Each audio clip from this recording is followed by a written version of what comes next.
ఘనమైన పవిత్రమైన శ్రేష్టమైన నామానికి స్తోత్రాలు. ఎంతవరకు మీ సన్నిధి మాతో వచ్చి మిమ్మల్ని ఆరాధించడానికి ఇచ్చిన అనుకూల సమయాన్ని బట్టి స్తోత్రాలు తండ్రి. ఈ సమయంలో మేళని మీ స్వరం మీ లేఖనం ద్వారా వినడానికి సిద్ధపడుతుండగా వాక్యమైన తండ్రి నాతో మాతో మీరు మాట్లాడి మా జీవితాలను క్రమపరిచి బలపరచండి, స్వస్థపరచండి, సమాధానంతో నింపండి, ఉజ్జీవపరచండి. మా అనుదిన జీవితంలో ఎదురవుతున్న ఆటంకములను జయించగలిగే సామర్థ్యం మీ వాక్యం ద్వారా మాకు అనుగ్రహించండి. కనిపించి కనబడంగా పనిచేస్తున్న దుశ్శక్తుల యొక్క ప్రభావం యేసునామములో లయపరిచి దూరపరచడం యేసునామములో ప్రార్థిస్తున్నాము తండ్రి, ఆమేన్. న్యాయాధిపతుల గ్రంథం తర్వాత రూతు పుస్తకం అనుకున్నది. రూతు పుస్తకంలో 4 అధ్యాయాలు ఉన్నాయి.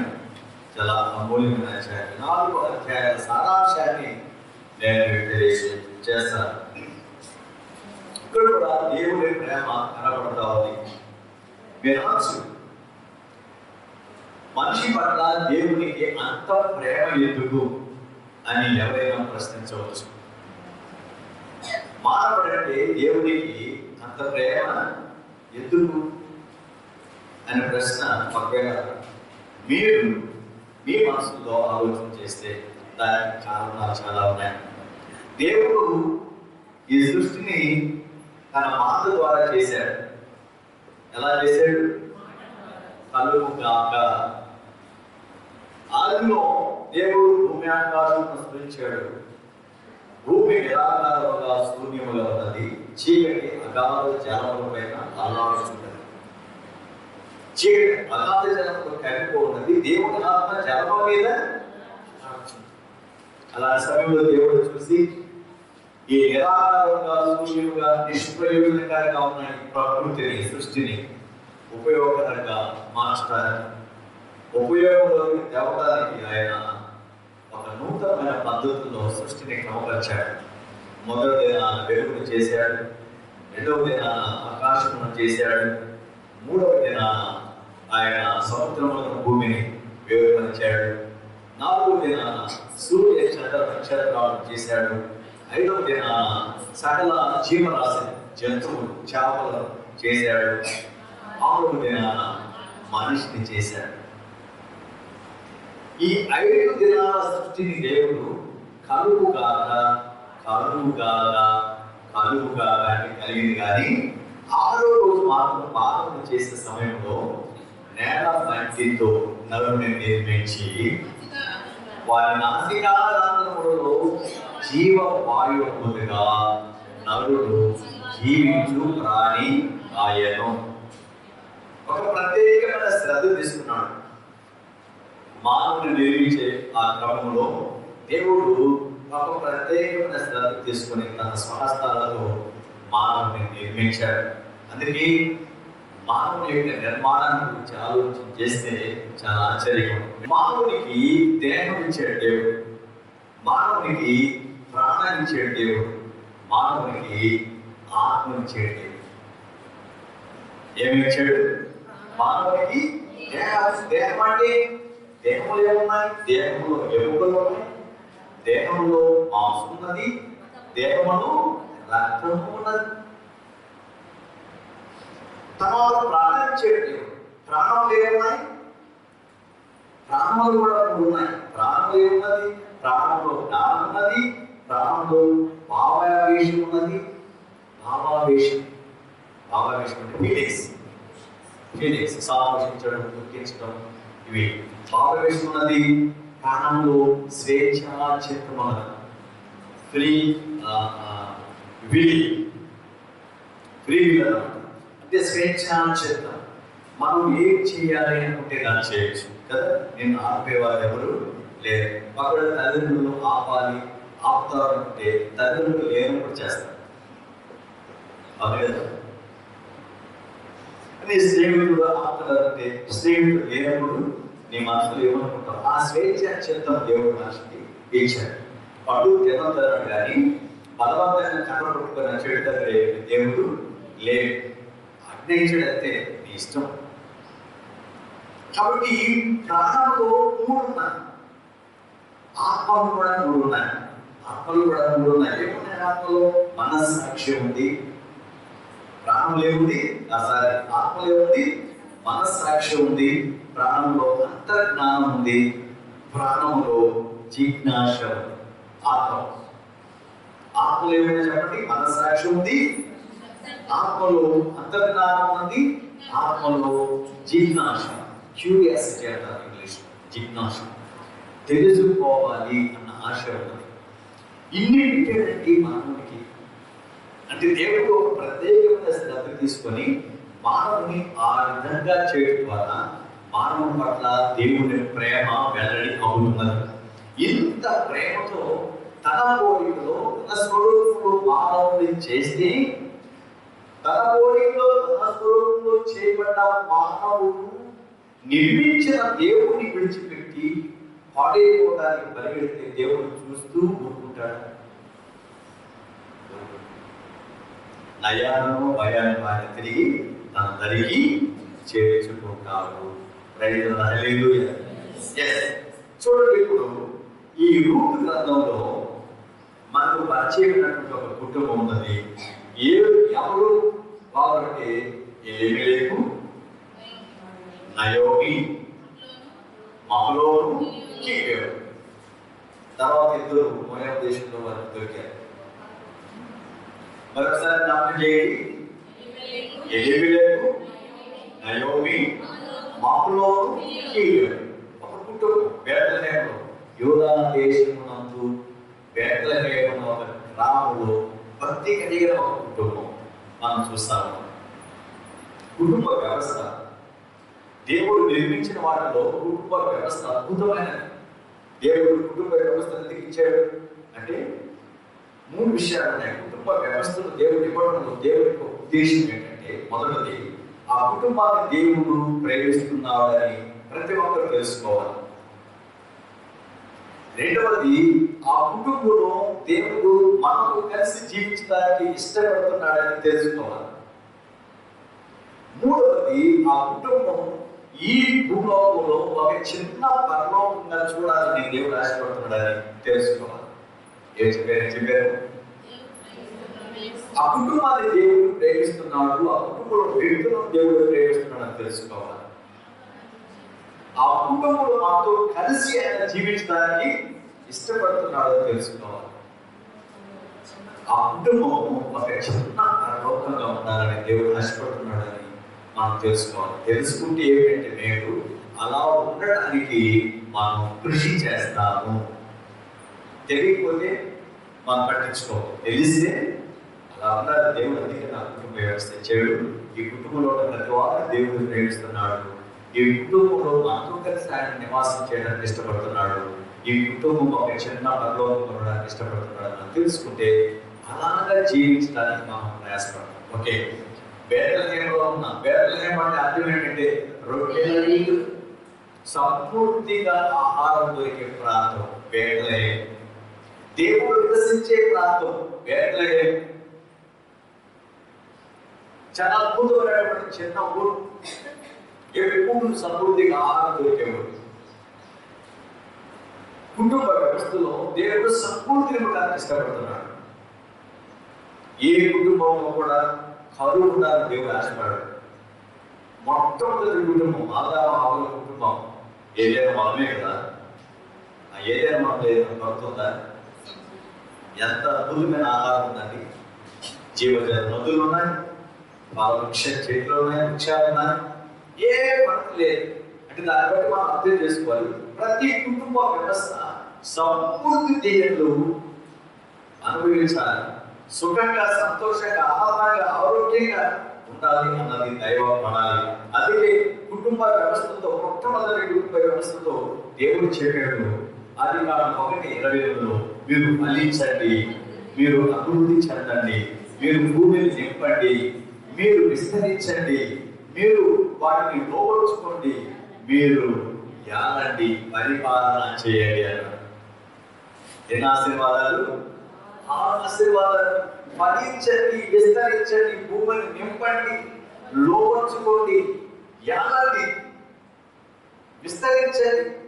అంటే కుటుంబ వ్యవస్థ అలా ఉండాలనేది దైవ ప్రణాళిక. అయితే మనం అప్పుడప్పుడు చిన్నపాటి సమస్యలు వచ్చినప్పుడు, కొద్దిపాటి లేని మనకు కలిగినప్పుడు, ఏదో ప్రతికూలమైన పరిస్థితి మనకు కనపడ్డప్పుడు దేవుని వాగ్దానాలన్నింటినీ మనం మర్చిపోతాం. మానవ బలహీనత. అరే ఇంత మంచి దేవుడు నాకు ఉన్నాడు, నన్ను నిర్మించిన వాడు, నా కుటుంబ వ్యవస్థనిచ్చిన వాడు, నేను సుఖంగా సంతోషంగా జీవించడానికి ప్రకృతిలో సమస్తను ఇచ్చిన దేవుడు. మీకు ఆ విషయం తెలుసా?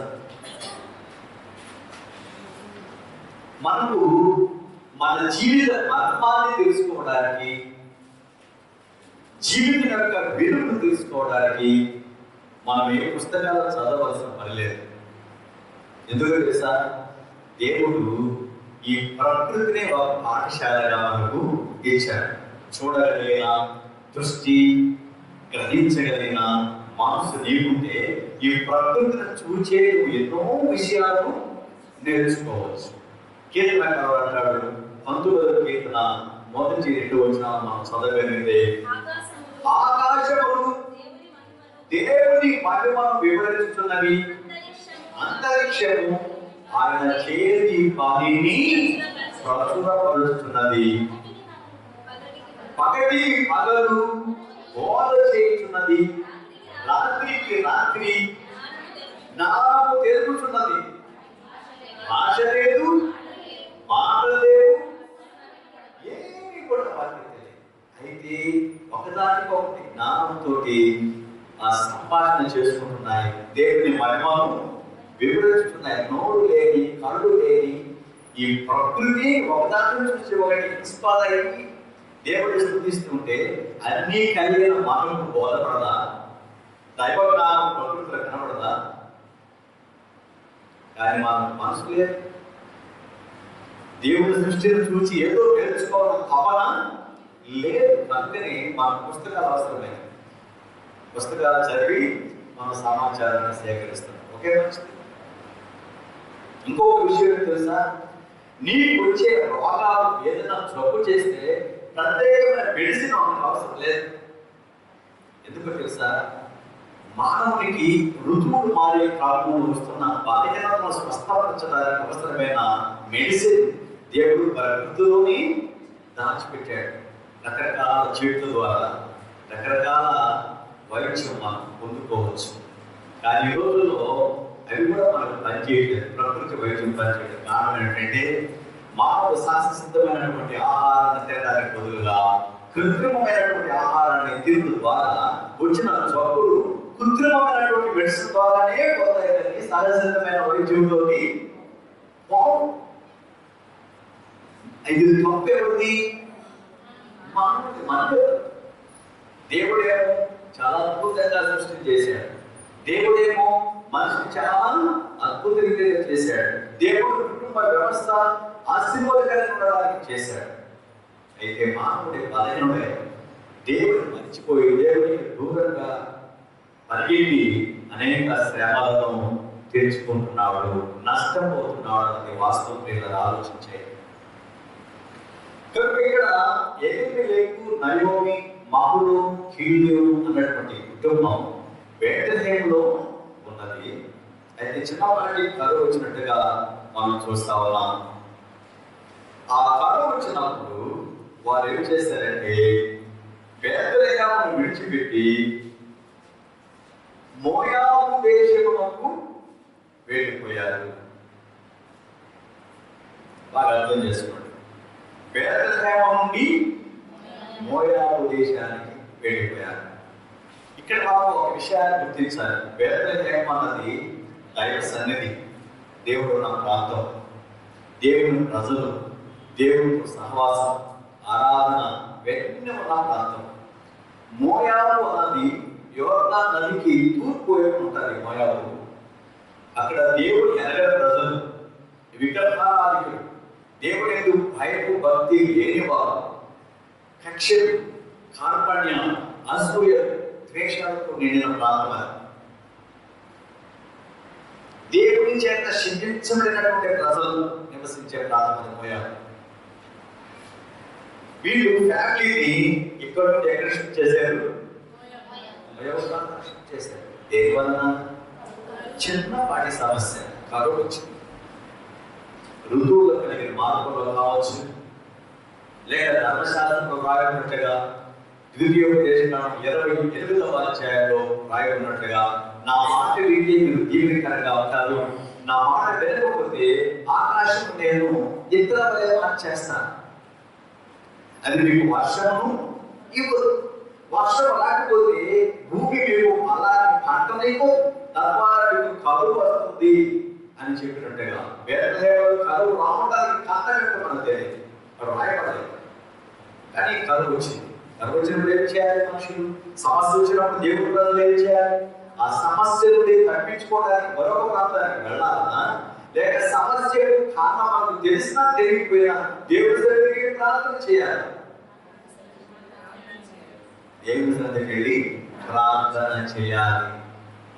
నా ప్రియమైన స్నేహితులారా, దేవుని ప్రజలారా ఆలోచించేయండి. కుటుంబ వ్యవస్థలో మానవ జీవితంలో సమస్యల మానవు. మనం దేవుని ప్రజలైనంత మాత్రమే సమస్యలు నీకు రావని గ్యారెంటీ లేదు. ఆరోగ్య సమస్యలు కావచ్చు, ఆర్థికపరమైన సమస్యలు కావచ్చు, కుటుంబపరమైన సమస్యలు కావచ్చు, రకరకాల సమస్యలు కావచ్చు. అప్పుడు మనకు సహజమే. తద్వారా మనము ఆ సమస్య నుండి వెళ్ళాలి, ఎక్కడికో పారిపోవాలి అనుకోవటం తెలివి తక్కువ దానం. నువ్వెక్కడికి వెళ్ళినా నీ నీడ నీ వెంట రాగా మాట్లాడు. నీ నీడ వదిలిపెట్టక వెళ్ళగలవా? అంతే. వైభాంగా దేవుని నుండి మనం ఎక్కడికి పారిపోలేము. దేవుని నుండి మనం ఎక్కడికి పారిపోలేము. కాబట్టి మొదటి విషయాన్ని మనం గ్రహించాలి. ఈ కుటుంబ వ్యవస్థ ద్వారా మనం నేర్చుకోవాల్సిన భాగం, సమస్య వచ్చినప్పుడు దేవుని దగ్గరికి రావడానికి బదులుగా దేవుడు లేని ప్రాంతానికి వెళ్ళాడు. అందుకే ఈ అధ్యాయానికి భక్తులు ఏం పేరు పెట్టారంటే చేదు అన్న పేరు పెట్టారు, లేక సమస్య అన్న పేరు పెట్టారు, విచారము దుఃఖము అన్న పేరు పెట్టారు. మొదటి అధ్యాయానికి వేదాంత పండితులు పెట్టిన పేరు దుఃఖం, చేదు, విచారం, బాధ. దేవుడి నుండి వేరైపోతే, దూరమైపోతే నీకు కలిగే ఫలితము దుఃఖము, విచారము, బాధ, చింత. కాబట్టి ఈ సమస్య నుండి మనం ఎక్కడికో తప్పించుకొని అనుకోవడం, చాలా సమస్యలు ఇంకా అధికంగా మనం చేసుకోవడం. అందుకే మనం కష్టాలలో, శ్రమల్లో దేవుని చెప్పినట్టు ఎవరి దగ్గర రావాలి? దేవుని దగ్గరకు రావాలి. మన ఉత్తర ప్రత్యేక బాగా చదువుకున్న కీర్తనలో 7 చూడండి, 131 కీర్తన భక్తుడు దావీదు అంటాడు, యెహోవా అగాధ స్థలములో నుండి నేను నీకు మొరపెట్టుచున్నానయ్యా అంటాడు.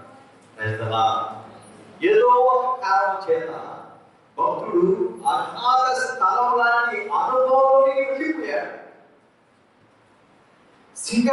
ఉన్నతమైన ఒక పర్వతపు అనుభవంలో నుండి, ఒక మంచి సుఖవంతమైన ఫలవంతమైనటువంటి జీవిత అనుభవంలో నుండి, సమృద్ధి కలిగినటువంటి జీవిత అనుభవంలో నుండి అగాధ లోయ అనుభవంలో దిగజారి పడిపోయాడు. అరే నేను పడిపోయేదని అతను బాధపడలేదు. కానీ ఆ లోయ అనుభవంలో నుండి, అగాధ అనుభవంలో నుండి కొండ వైపు చూస్తున్నాడు, ఆ పైకి చూస్తున్నాడు దేవుని వైపు. యెహోవా అగాధ స్థలంలో నుండి నేను నీకు మొరపెట్టుచున్నాను, నీవే సహాయం చేయాలి. కాబట్టి ఈ కుటుంబం ద్వారా మనం నేర్చుకోవాల్సిన మొదటి విషయం, సమస్యలలో దేవుని వైపు తిరగాలి, కానీ దేవుని దగ్గర నుండి ఇంకా దూరమైపోవడం మంచిది కాదు. ఇంకొక విషయం వచ్చేసి వారు 3 తప్పులు చేశారండి ఇక్కడ. మొదటి పోయాబు దేశానికి ఒక తప్పు అయితే, రెండవది అక్కడ వెళ్ళిన తర్వాత మోయాబు రాజులను వివాహం చేస్తున్నారు కదా, మహలోనికి లేవకి రూతుని ఓర్పాను పెళ్లి చేస్తున్నారు. రెండవది దైవ భక్తి లేనటువంటి స్త్రీలను దైవ భక్తి కలిగిన ప్రభువునికి భాగస్వాములుగా చేర్చుకున్నాం. ఎంత విచారం! మనం కాంప్రమైజ్ అయిపోతున్నాం. భక్తి లేకపోయినా, ప్రార్థన జీవితం లేకపోయినా, మందిరానికి వెళ్ళకపోయినా, ఆరాధన చేయకపోయినా, బాగుంటే చాలు, ఉద్యోగం ఉంటే చాలు, కట్నం ఇస్తే చాలు, మరి మనమే ఫిజికల్ సౌందర్యం మనం కోరుకుంటూ ఉంటాం. ఏది లెక్క చేయం. కానీ మనకి ఏం కావాలి? దేవుడు కావాలి, దైవభక్తి కావాలి. మహాత్మాని స్వభావం అన్నాడు, అందము సౌందర్యము యెహోవా యందు భయభక్తులు కలిగిన స్త్రీ భయరూపాలను చూసి, వస్తు వాహనాలను చూసి, సిరి సంపదలను చూసి, ఉద్యోగాలను చూసి మోసపోవద్దు. అంతరంగాన్ని చూడండి. ఇక్కడ చూడండి, ఓర్పా రూతు ఓర్పాలను వివాహం చేసుకున్నారు. రెండవ ప్రకారం దేవుడి నుండి దూరం అయిపోవడం మొదటి పొరపాటు అయితే, రెండవది విగ్రహారాధన చేస్తున్న స్త్రీలను భాగస్వాములుగా గృహంలో చేసుకోవడం. మూడవది ఓకే, తర్వాత కొంతకాలానికి వారు చనిపోయారని, ముగ్గురు మగవాడు చనిపోయారు. ఎలియా చనిపోయాడు, మహలోను చనిపోయాడు, గిద్యోను చనిపోయాడు. యెహోవా దేవుడు బెత్లెహేమును ఆ ప్రజలకు ఆహారం ఇవ్వడానికి దర్శించాడు అన్న సమాచారం రూతుకు వచ్చింది, లేవికి వచ్చింది. యెహోవా దేవుడు బెత్లెహేమును దర్శించాడు. ఇప్పుడు అక్కడ కరువు లేదు, సమృద్ధి ఆహారం దొరుకుతుంది. దేవుడు ఆ ప్రాంతాన్ని దర్శించాడు, అక్కడ ప్రజలు సుఖంగా సంతోషంగా ఉన్నారు అన్న సమాచారము మోయాబు దేశంలో ఉన్నటువంటి నయోమి వినదు. ముగ్గురు పురుషులు కోల్పోయినది, ఇద్దరు మాత్రం ఉన్నారు నాతోటి, రూతు ఓర్పా. వాళ్ళు తిరిగి ప్రయాణం చేస్తూ బెత్లెహేముకి రావాలనలేదా? తనతో కలిసి తన ఇద్దరు కోడళ్ళు కూడా వెంటబెట్టుకున్న రావాలనలేదా? విగ్రహాలు ఉన్న ప్రాంతం విడిచిపెట్టి దేవుడు ప్రాంతానికి ఆ బిడ్డలు కూడా తీసుకురావాలనలేదా? శాపం నుండి ఆశీర్వాదకరమైన ప్రాంతానికి భర్తలు రావాలనుకోలేదా? కానీ ఏముంది, మీరు ఇక్కడే ఉన్నాడమ్మా, ఈ శాపంలోనే, నేను మాత్రం వెళుతాను అంటుందండి. ఇది స్వాగమా, తెలుగు తనమా, లేకపోతే వారి మీద ప్రేమ లేకపోవడమా? మానవీయంగా ఆలోచన చేస్తే వాళ్ళ మీద చాలా ప్రేమ ఉంది అని మనకు తెలుస్తుంది. అక్కడ అమ్మా, నేను ఉత్తరాలని వయసు ఉడికిపోయిన దాన్ని మళ్ళా వివాహం చేసుకునే పిల్లల్ని కానీ కుమారులు కానీ మీకు భర్తల్ని నేను ఇవ్వలేను, నాతో వస్తే మీరు నష్టపోతారు. ఇక్కడే ఉండి ఇక్కడ ఉన్నటువంటి మీ జానకంలో వివాహం చేసుకుని సుఖంగా ఉన్నాడని చెప్తుంది మానవృత్తిగా. కానీ దైవరీతిగా ఆలోచన చేస్తే మీరు ఈ శాపంలోనే ఉండండి, మీరు విగ్రహాలని చేసుకోండి, తిరిగి మీరు లోపల వెళ్ళిపోండి, నేను మాత్రం పెడతాను. ఇది మూడవ అవునా కదా? అంటే ఆధ్యాత్మిక జీవితంలో బలహీన పడితే, తప్పు వెంబడి తప్పు, తప్పు వెంబడి తప్పు, పొరపాటు వెంబడి పొరపాటు, బలహీనత వెంబడి బలహీనత మనము చేసే వెసులుబాటు, సమయం లేక సందర్భం లేక అవకాశము ఉన్నది అన్నది సత్యం. ఒక నాలుగో పొరపాటు కూడా వచ్చేసిందని ఓర్ప వెళ్ళిపోయింది, రూతు వెంట పెట్టుకొని వచ్చేస్తుందండి బెత్లెహేముకు. వాళ్ళందరూ వచ్చి యోగక్షేమాలు తెలుసుకుంటున్నారు, పరామర్శిస్తున్నారు నయోమిని, కొత్తగా వచ్చినటువంటి రూతు. అప్పుడు ఏమనుంది చూడండి, సర్వశక్తుడు నాకు చాలా దుఃఖము కలుగు చేశాను కనుక నన్ను మధురము అని అనక చేదు అని పిలవండి అన్నది. మొదటి కింద చూడండి, సర్వశక్తుడు దేవుడు నాకు చాలా నష్టాన్ని దుఃఖాన్ని కలుగు చేశాడు అన్నదండి. 21వ వచనం చదివితే, నేను సమృద్ధిగా దానై వెళితిని రిక్తురాలిగా దేవుడు చేశాడు. నాకు నువ్వు వస్తా ఉంది కదా, నువ్వు సమృద్ధిగా ఉంటే ఎందుకనాలి? ఇదొక పెద్ద అబద్ధం కదా. సమృద్ధిగా రానై నేను వెళితిని, దేవుడు నన్ను లిప్తురాలుగా చేశాడు. కాబట్టి నన్ను మీరు మధురము నయోమి అని అనవచ్చు. నయోమి అంటే మధురం, మాధుర్యం అని పిలవద్దమ్మా. నా జీవితంలో మాధుర్యం ఏమీ లేదు, నేను చేదుగా మారిపోయాను. నేను మారిపోవడం కాదు, దేవుడు నన్ను చేదుగా మార్చేశాను. దేవుడిని నిందిస్తుంది అంత దిగజారింది ఆత్మ జీవితం. దేవుడు చేశాడండి. అనేక పర్యాలు మనం ఉంటాం, మనకి ఏదైనా మేలు జరిగితే, మనకు ఉద్యోగం వస్తే, ప్రమోషన్ వస్తే, ఇల్లు కట్టుకుంటే, పెళ్ళిళ్ళు చేస్తే, అప్ప మనం ఏమనుకుంటాం, మనం ఏం కోరుకుంటాము? మన గొప్పతనం, మన శక్తి సామర్థ్యం అని. నష్టం జరిగితే దేవుడు ఎందుకు నాకు అలా చేశాడా అని వెంటనే దేవుడి మీద నెట్టేస్తాం. దేవుడు అలా చేశాడు మా బిడ్డకి, ఏం చేద్దాం? మంచి జరిగితే వీడు చేశాడా, ఏదో నష్టం జరిగితేమో దేవుడు చేశాడు. ఈ 4 పొరపాట్లమే చేస్తాడు. దేవుడి నుండి నువ్వు దూరం అయిపోవాలనుకుంటే, నువ్వు నష్టపోయేది కాకుండా, ఇతరులు నష్టపెట్టాలని ఆలోచన కలగడమే కాకుండా, నిన్ను ప్రేమించే దేవుని మీద కూడా నెపాలు, నిందలు వేసే ప్రమాదము ఉన్నది.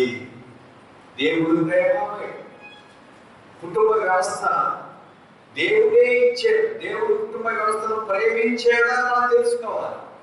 కుటుంబ వ్యవస్థలో మనతో కలిసి దేవుడు ఉండడానికి ఇష్టపడుతున్నాడని తెలుసుకోవాలి. కుటుంబ వ్యవస్థ ఒక చిన్న పరలోకంగా ఉండాలని దేవుడు ఆశపడుతున్నాడని మనం తెలుసుకోవాలి. దాన్ని అనుకోవాలని మన కుటుంబ వ్యవస్థను మనం కట్టుకోవడానికి ఇష్టపడాలి. మొదటి విషయం. ఓకే, 2వ అధ్యాయం వద్దాం.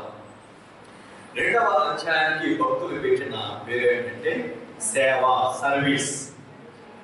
సేవ, పరిచర్య. అయితే ఈ మొదటి అధ్యాయంలో మనం ఒక వ్యక్తిని విస్మరిస్తే అది న్యాయం కాదు. ఆ పేరు రూతు. ఆయన మనం జ్ఞాపకం చేసుకోవాలి. ప్రతికూల పరిస్థితుల్లో అత్తవతో అన్న మాట మా మొదటి అధ్యాయంలో చెప్పుకోకపోతే అది న్యాయం కాదు. కాబట్టి ఇక్కడ చదవాలి. 16వ వచనం చదవండి. అందుకు రూతు, నా వెంబడి రావద్దనియు, నాకు విడిచిపెట్టుము అనియు నన్ను బ్రతిమాలుకొనవద్దు. నీవు వెళ్ళు చోటనే నేను వచ్చేది, నీవు నివసించు చోటనే నేను నివసించేది. నీ జనమే నా జనము, నీ దేవుడే నా దేవుడు. నీవు మృతి ముందు చోటనే నేను మృతి పొందేదను, అక్కడనే పాతి పెట్టబడేదను. మరణము తప్ప మనం ఏదైనా నిన్ను తాను ప్రత్యేకించినలా యెహోవా నాకు ఎంత కీడైనా చేయరుగాక. హల్లెలూయా. బలమైన తీర్మానం. నయోమి కుటుంబం తీర్మానం. నయోమి కుటుంబాన్ని నష్టపరిస్తే రూతు తీర్మానం ఒక క్రొత్త జీవితంలోకి తనను దేవుడు ప్రవేశపెడతా ఉన్నాడు. ఏ బాధపడిన అవసరం లేదు. ఒకవేళ కష్టాలు, బాధలు, ఇబ్బందులు వస్తే ఆ పరిస్థితుల్లో నుండి దేవుడు మనకు బయటికి తీసుకురావడానికి, క్రొత్త జీవితాన్ని, నూతన జీవితాన్ని ఇవ్వడానికి ఎప్పుడు ఆయన సిద్ధంగా ఉన్న సత్యాన్ని మర్చిపోకూడదు. రూతు ఒక గొప్ప బలమైన తీర్మానం చేసిన మొదటి అధ్యాయం. 2వ అధ్యాయానికి వస్తే పరిచర్య, సేవ. ఇక్కడ ఇద్దరు విధవరాలు మనకు కనబడుతున్నారు. ఎవరు వాళ్ళిద్దరు? నయోమి, ఇద్దరు విధవరాలు. ఒక ఆవిడ వృద్ధాప్యంలో ఉన్న ఆవిడ, రెండవ ఆవిడ యవన ప్రాయంలో ఉన్న విధవరాలు. వృద్ధాప్యంలో ఉన్న విధవరాలు, యవన ప్రాయంలో ఉన్న విధవరాలు, వీళ్ళిద్దరూ మనం చూస్తాం. అయితే వీళ్ళ వృద్ధాప్యంలో ఉన్న అత్తను పోషించే బాధ్యత నా మీద ఉన్నది అని రూతు గ్రహించింది. బాగా అర్థం చేసుకోండి. పోరాటం చాలా ఉన్నాయి కదా. వాడాలి చాలా వృద్ధాప్యంలో ఉన్న అత్తను పోషించే బాధ్యత నా మీద ఉన్నది. అత్తకి ఏ లోటు రాకూడదు, కష్టం కాకూడదు. ఆమె పని చేయలేదు, ఆమె వండుకోలేదు, ఆమె తెల్లేదు, సంపాదించుకొని తెల్లేదు. నేను ఎవరుస్తారా? దేవుడు నాకు బలం ఇచ్చాడు, దేవుడు నాకు జ్ఞానం ఇచ్చాడు కనుక నేనే ఆమెను పోషించాలి, నేను బ్రతకాలి, మా అత్తగారు బ్రతకాలన్న ఉద్దేశంతో ఆమె ఆ కుటుంబాన్ని కట్టుకోవడానికి సేవ చేయడం ప్రారంభించింది. ఆ కుటుంబాన్ని పోషించుకోవడం, తన అత్తను తన ఇద్దరు బ్రతకాలి. అందుకే ఒక మాట చూడండి, 2వ వచనం, మోయాబురాలైన రూతు, అత్తమా నీ సెలవైన ఎడల నేను పొలంలోనికి పోయి ఎవరి కటాక్షము పొందగలను, వారి వెనుక పరిగే వేలు పొందనని నయోమితో చెప్పగా, బాగా ఆలోచించండి. నీ సెలవైన ఎడల నీవు అనుమతి ఇస్తే, ఇట్లాంటి చిన్న చిన్న మాటలు కూడా మనం గుర్తించకపోతే మనం నష్టపోతాం. అథవా ఇంట్లో కూర్చోవద్దు, నేను వెళ్ళి సంపాదించుకొస్తాను అని అన్నా. ఒకడు అత్తమ్మ ఆ సమయంలో, ఉత్తమ ఈ సమస్య వస్తుందంటే నువ్వు నవ్వు చూసుకోండి, ముసలిదాన్ని నీకేం తెలుసు, నువ్వు నేను ఇంట్లో కూర్చోండి ఎవరు కడతారు మనం భోజనం. ఈ టైం చాలా మంది పని చేస్తారు కానీ ఇట్లాంటి మాటలు ఉంటాయి, విధేయత ఉండదు అనమాట. కానీ ఇక్కడ నేర్చుకొస్తాం మనం విధేయత కదా అన్న అర్థమవుతుంది. నీ సెలవైనా నీవు అనుమతిస్తే నేను పొలంలోనికి పోయి ఎవరి కటాక్షము పొందగలను, వారి వెనుక పరిగే ఏర్పడుతుంది. అంటే ఇక్కడ ఏ పొలంలో కంటే ఆ పొలంలోనే వెళ్ళను. ఈవిడ ధర్మశాస్త్రం నలుగురికి కొంత నేర్పించింది. ధర్మశాస్త్రం నేర్పించింది ఏంటి? పొలాలు కోత సమయంలో ఆ పొల యజమానుడు కొంత తరిగను వదిలేస్తారు. అది దేవుడి నియమము. ఆ పరిని పేదలుగా ఉన్నవారు ఏరుకుంటారు. కాబట్టి గొప్పవారు బ్రతకాలి, పేదవారు కూడా బ్రతకాలి. దేశంలో ఎవరు నష్టపోకూడదు కదా, అది దేవుడు చెప్పాడు. కాబట్టి అత్తమ్మ చెప్పింది కనుక కూడా తెలుసు, ఈ విషయం రోజుకు తెలుసు కనుక, అత్తమ్మ నేను వెళ్తాను, కోతకాలం కదా, అవరు కోతకాలం, గోధుమలు కోతకాలం కనుక నేను వెళ్తాను. ఏ పొలంలో కంటే ఆ పొలంలోకి వెళ్ళలేను, నేను వెళుతాను. ఒకవేళ కొంతమంది కఠినాత్మ నుండి కొంచెం ఎగాదిగా మాట్లాడితే అక్కడ వచ్చేస్తాను. ఒకవేళ కొంతమంది దుర్మార్గుల నుండి నా వైపు యథాదిగా చూస్తే అక్కడ కూడా నేను ఉన్నాను. ఎవరి కటాక్షం దయాదాక్షం నా మీద ఉంటావో అక్కడనే నేను ఎదుర్కొంటాను. ఎవరో ప్రేమతో చూస్తారు, ఎవరు నాకు హాని కలిగించకుండా నష్టం తెలబెట్టుకున్నా నాకు చూస్తారో అక్కడనే ఎక్కడగా బాగా అర్థం చేసుకోవాలి. బ్రతకడానికి ఏదో ఒకటి చేయాలని అనుకోవద్దు. ఒక్కొక్కరు కూడా బ్రతుకుతున్న ఈ విధంగా వాటికి యజమానులు ఉండేవాడు. మానవ జీవితం భిన్నమైంది కదా. మానవుడు బ్రతకాలి కానీ విలువగా బ్రతకాలి. మన బ్రతుకు ద్వారా దేవుడికి మహిమ కలగాలి. ఇక్కడ పరిచర్య ఓకే, అత్త అనుమతిస్తే ఆ వెళ్ళిపోయి కష్టపడి పని చేస్తామంటే ఆ పొలంలో ఒక వ్యవస్థరాలు ఎండనక గాలనక ఎవరో ప్రాయంలో ఉన్న ఒక స్త్రీ ఒకవేళ ఆ పరిగెత్తుంటే ఇతరులు ఏమనుకుంటారు, ఎంత చులకగా మాట్లాడతారు, ఎంత తక్కువ చేసి మాట్లాడతారు అని విడియం కానీ సిగ్గు కానీ లేక వృద్ధాప్యంలో ఉన్న అత్తను పోషించే బాధ్యత భారము నా మీద ఉన్నది గ్రహించి ఆమె కష్టపడి పని చేయడానికి పొలంలోకి వెళ్ళింది. హల్లెలూయా. శ్రీమత దేవుని పిల్లలారా, రెండవ విషయం మనం నేర్చుకోవాల్సింది, కష్టాలు శ్రమలలో ఎవరో నిందిస్తూ నాకు వారి ద్వారా శ్రమలు వచ్చాయి, వీరి ద్వారా శ్రమలు వచ్చాయి, దేవుడే నన్ను శ్రమ పెడుతున్నాడు అని నిష్ఠూరపోక నిందలు వేయక ఈ శ్రమలో ఈ కష్టాలలో దేవుడు నేను సుఖంగా బ్రతకడానికి ఏదైనా మార్గాన్ని నా ముందు ఉంచాడా, ఏదైనా ప్రొవిజన్ నాకు దేవుడు ఏర్పాటు చేస్తున్నాడా ఏ వైపు నాకు దేవుడు సహాయం చేస్తాడు, ఎటువైపు నాకు ఆయన నా పట్ల దయ చూపిస్తాడని మనం వెతకాలి. దేవుడు ప్రొవిజన్ కొరకు, ఆయన సంరక్షణ కొరకు, ఆయన పోషణ కొరకు మనం తీక్షణతో ప్రాంతంలో వెతకాలి. వెతికితే దేవుడు తప్పనిసరిగా మార్గాన్ని చూపిస్తాడు. అవేంటిది చక్కగా ఎదుర్కొంటా ఉంటే అక్కడ ఆ బోయజు ఏమన్నాడు తెలుసండి? కష్టపడుతున్నటువంటి ఆ వ్యక్తి దగ్గరికి వచ్చి ఈ మాట తప్పనిసరిగా చదవాలి. 12వ వచనం, యెహోవా నీవు చేసిన దానికి ప్రతిఫలమిచ్చును. ఇశ్రాయేలు దేవుడైన యెహోవా రెక్కల క్రింద సురక్షితంగా ఉన్నట్టు నీవు వచ్చింది. ఆయన నీకు సంపూర్ణమైన బహుమానం ఇచ్చును. అమ్మా, నేను కూర్చున్న వార్త నువ్వు మోయాబు దేశంలో ఉండగానే మాకు తెలిసింది. నీవు మోయాబులో పుట్టి ఎదిగిన నీలో ఆ మోయాబు యొక్క భక్తిహీనత కానీ, తెగతనం కానీ, లోక సమానమైన ఆశలు ఆకాంక్షలు కానీ నీలో లేవు తల్లి. నీ కుటుంబానికి నష్టం కలిగితే వృద్ధాప్యంలో ఉన్న మాత పట్ల చూపించిన ప్రేమ ఇక్కడికి రాకింది.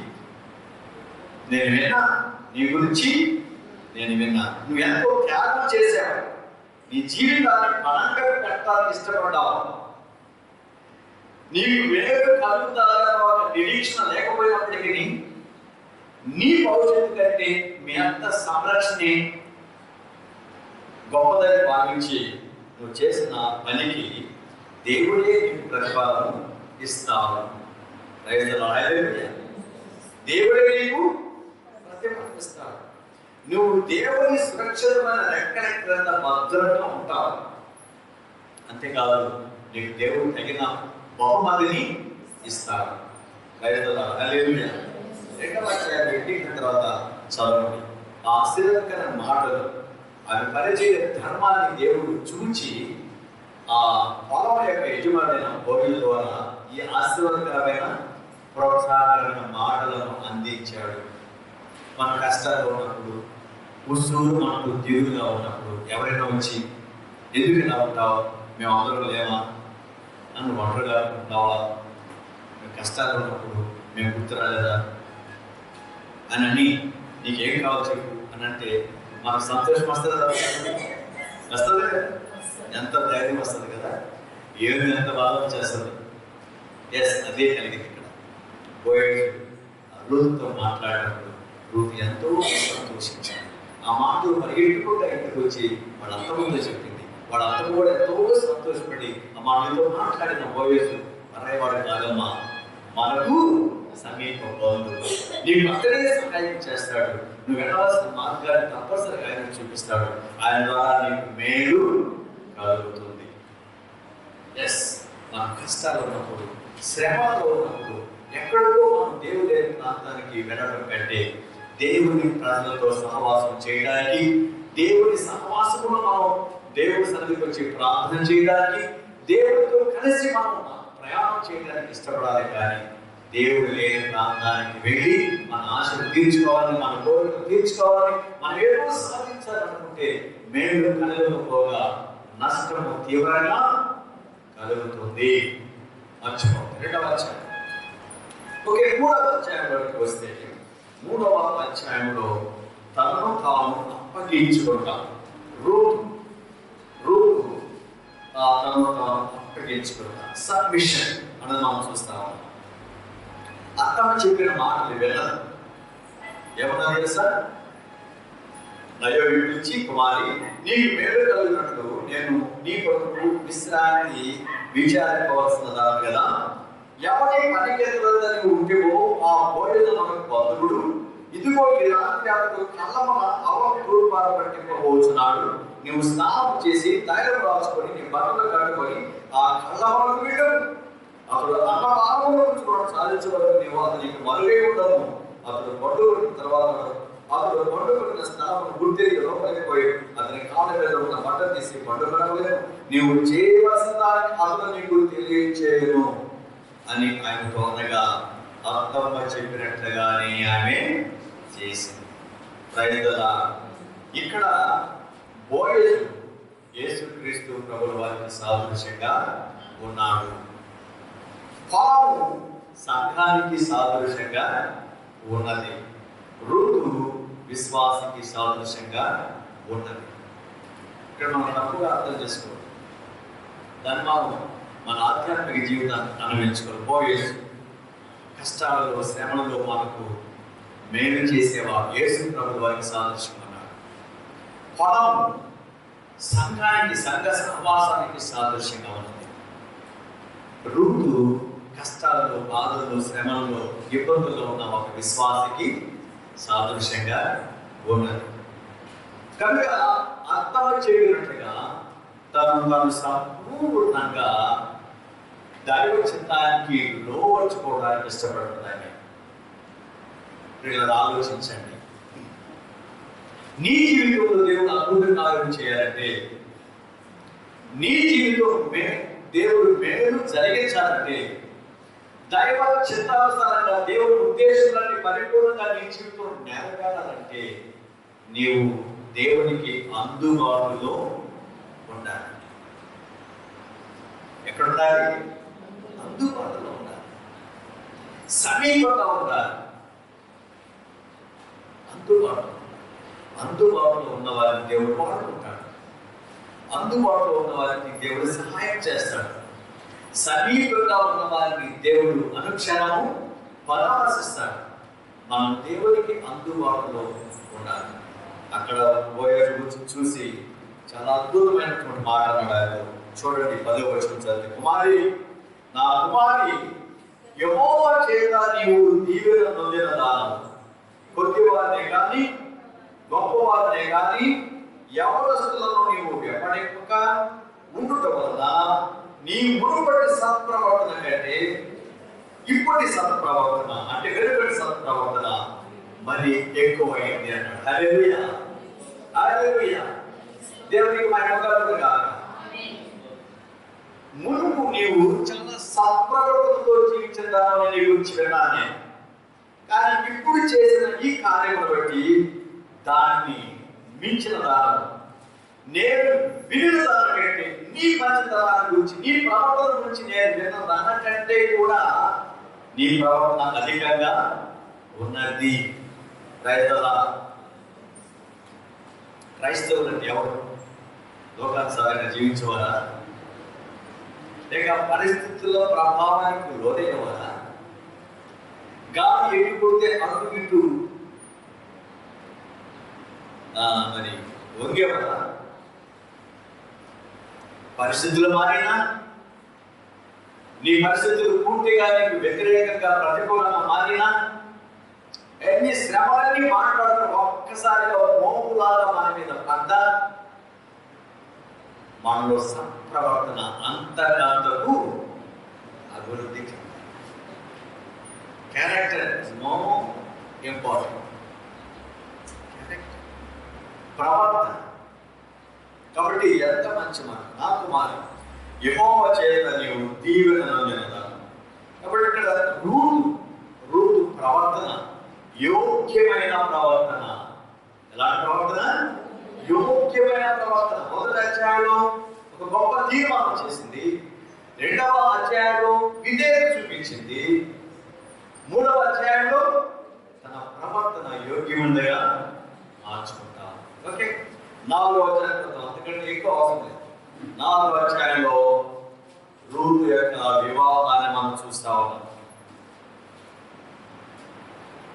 మొదటి అధ్యాయం విచారణ, దుఃఖం, కష్టం, బాధ. 2వ అధ్యాయం పని. 3వ అధ్యాయం తృప్తి, సాటిస్ఫాక్షన్. 4వ అధ్యాయంలో వివాహం. 3 వారిన రూతు జీవితం తిరిగి జీవించడానికి దేవుడు పునాదులు వేస్తున్నాడు. హల్లెలూయా, హల్లెలూయా. 3 వారిన జీవితం ఎవరో ప్రయాణంలో ఉన్న రూతును దేవుడు అలా విడిచిపెట్టలేదు. ఒక సత్ప్రవర్తన కలిగిన, దేవుని భయభక్తి కలిగిన బోయేజును ఇచ్చి వివాహం చేయడానికి ఆయన ఇష్టపడ్డాడు. నీ ప్రవర్తన దేవుడికి నచ్చితే దేవుడు తన అనుకూలమైనటువంటి యోగ్యుడు నీ జీవిత భాగస్వామిగా ఇస్తాడు. నువ్వు ఎత్తుకో, నా జీవిత భాగస్వామి నేను ఎత్తుకుంటాను, నేను కోరుకుంటాను అనుకుంటే నువ్వు పై రూపాన్ని చూసి మోసపోతావు, కానీ అంతరంగం నీకు తెలియదు. నీవు దేవుడి ఎదుట యోగ్యుడుగా ఉంటే నీ యోగ్యతలకు సరిచోడిని దేవుడే ఇస్తాడు అన్నది వాస్తవం. అందుకే ఇక్కడ ఆమె యోగ్యుడైనటువంటి కారణం చేత ఒక భక్తిపరుడైనటువంటి బోయజును తనకు భర్తగా వల్ల దేవుడు ఇస్తున్నాడు. 3 వారాల జీవితాన్ని, శ్రమలో ఉన్న జీవితాన్ని ఒక ఆహ్లాదకరమైన వాతావరణంలోకి, వివాహం ఉంటేనే వాతావరణం మారిపోతుంది కదండి. మన ఇల్లు వాతావరణం మారిపోతుంది కదా. వివాహం అంటే ఏం గుర్తొస్తాయి మనకి? వివాహం కానీ డెకరేషన్ గుర్తొస్తుంది. రాత్రులు అయితే లైటింగ్, చక్కగా లైటింగ్ వేస్తారు. ఇంకా మనం పూర్వ పద్ధతిలో చూస్తే సన్నాయి మేళాలు మోగుతాయి, అవును కదా. సన్నాయి మేళాలు, మేళతాళాలు మోగుతాయి. అందరూ సంతోషంగా ఉరుకులు పరుగులు చేస్తూ ఉంటారు. పిండి వంటలు, గుమ్మలు, వచ్చిన వాళ్ళందరికీ పలహారాలు. ఎంత అద్భుతంగా ఉంటుందండి వివాహం అంటే. అవాతారం ఒక విచారకరమైన, సమస్తము కోల్పోయి మరణపు వాసన, సమాధులు మొదటి అధ్యాయం కనబడతాం. 3 చనిపోయారు, ఎలిమెలెకు చనిపోయాడు, మామూలు చనిపోయాడు, కీలోడు చనిపోయాడు, సమాధి చేశాడు. దుఃఖం. ఆ పరిస్థితి నుండి 4వ అధ్యాయం వచ్చేసరికి వివాహ సంబంధమైన వాతావరణంలోకి వచ్చేసారు. కారణం దేవుని వైపు తిరగటమే. కష్టకాలంలో ఒక బలమైన తీర్మానం చేసింది రూతు. కష్టకాలంలో పని చేయడానికి ఇష్టపడదు రూతు. కష్టకాలంలో సంతృప్తికరమైన యోగ్యత తను కనపరిచింది. కష్టకాలంలో దేవుడు ఆమెను సంతోషపరచడం చేయడానికి ఇష్టపడ్డాడు.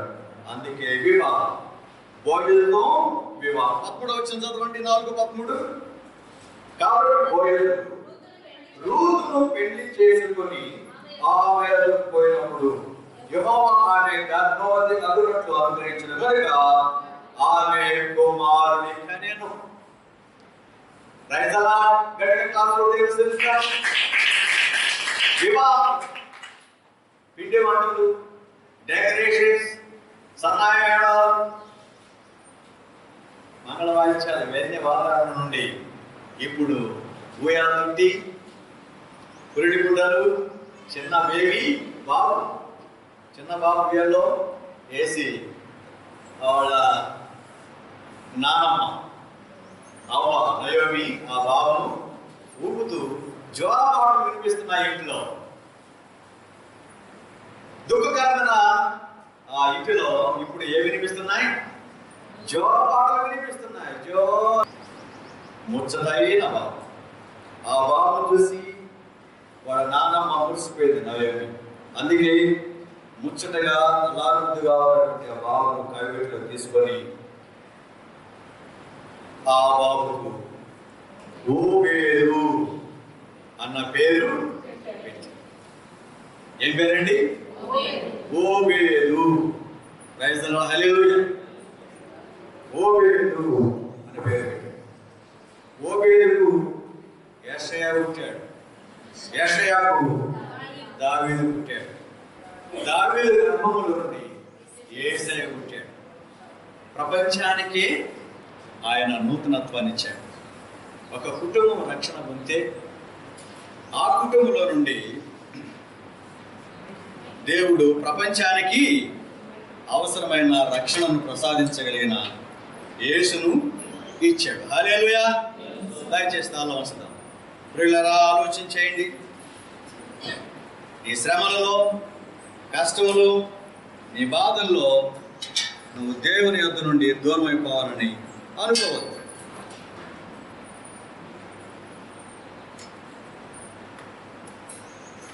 దేవుని సన్నిధి నుండి దూరం అయిపోవాలనుకో. నీ కష్టాలలో, నీ శ్రమలలో, నీ ఇబ్బందుల్లో నువ్వు ఒంటరిగా లేవు. దేవుడు నిన్ను దేవుడు ఒక ప్రత్యేకమైన రీతిలో ఆయన నిర్మించాడు. నీలో శరీరం ఉన్నది, నీలో ప్రాణం ఉన్నది, నీలో ఆత్మ ఉన్నది. ఆత్మ యెహోవా పెట్టిన దీపం. నువ్వు నశించిపోతే దేవుడిని చూస్తూ ఊరుకో. నువ్వు కన్నీరు కాలిస్తే ఆయన సంతోషించేవాడు కాదు. నీ బాధలు, నీ దుఃఖం, నీ కష్టమంతా దేవునికి తెలుసు. కనుక నేను ప్రియులారా, ఎప్పుడు మనం శ్రమలో ఉన్నామో, ఇబ్బందికరమైన పరిస్థితుల్లో ఉన్నామో, అప్పుడు ఇంకా అధికంగా దేవుడి వైపు తిరగలరు. దేవుడి వైపు పరిగెట్టుకుంటూ రావాలి. నీ సమస్య ఏదైనా కావచ్చు, నీ కష్టం ఏదైనా కావచ్చు, నీ అవసరత ఏదైనా కావచ్చు, దేవుడి వైపే తిరుగు. ఈ ప్రపంచంలో నీకెవరు మేలు చేసేవారు లేరు. నీ రక్షకుడు యేసు నేను వెతకి రక్షించుకున్నాడు. నిన్ను రక్షించిన యేసయ్య నీ శ్రమల నుండి నేను తప్పించడా, నీ కన్నీటిని తొడవడా, నేను స్వస్థపరచడా, నీకు మేలు చేయడా, నీ పరిస్థితిని మార్చడా, ఆర్థికంగా నీవు పైకి లేపడా దేవుడు జరగదు. ఇదిగో దేవుడు ఎరిగినటువంటి కుటుంబం ఎలేమిలే నవ్యో మహమ్మడికి దేవుడు లేని ప్రాంతానికి వీడి నష్టపోతే, దేవుడు లేని ప్రాంతం నుండి ఒక తీర్మానంతో దేవుడు నివాసం చేస్తున్న ప్రాంతానికి, దేవుడు ప్రజలు జీవిస్తున్న ప్రాంతానికి ఆశక్తితో వచ్చి రూతు ఒక కొత్త జీవితాన్ని పొందుకుంది, ఫలించి ఆమె ద్వారా ప్రపంచానికి ఆ కుటుంబం ద్వారా వెలుగు వచ్చింది, మేలొచ్చింది. నిన్ను కూడా దేవుడు చేయడానికి ఇష్టపడుతున్నాడు. దేవుని వైపే చూడు, లోకం వైపు చూడద్దు, ఏ మనుషుల వైపు చూడద్దు. ఎవరు నీకు సహాయం చేయాలి? నీ జీవితాన్ని మార్చగలిగిన వాడు, నీకు మేలు చేయగలిగిన వాడు, నిన్ను రక్షించిన యేసే, నేను నిర్మించిన దేవుడే. ప్రార్థన చేద్దాం. ప్రేమ స్వరూపమైన మా తండ్రి, దయామయుడైన మా ప్రభువా, మీ ఘనమైన శ్రేష్టమైన దివ్యమైన నామాన్ని స్తుతిస్తూ చెల్లిస్తున్నాం. విత్తబడిన వాక్యాన్ని బట్టి మీకే మహిమ చెల్లిస్తున్నాం స్వామి. ఈ వాక్యం మా హృదయాలలో ఫలింపు చేయము. సాతాను యేసునామములో ఖండిస్తున్నాం. వాడు దొంగిలించుకుంటా వాడిని నిర్మూలపరచండి. ప్రతి విశ్వాసాన్ని ఆశీర్వదించండి, సంతోషకరంగా చేయండి, ఆనందకరంగా మార్చండి, స్వస్థపరచండి, బలపరచండి, ఉద్యోగులతో నింపండి. యేసు నామములో ప్రార్థిస్తున్నాం తండ్రి. ఆమేన్.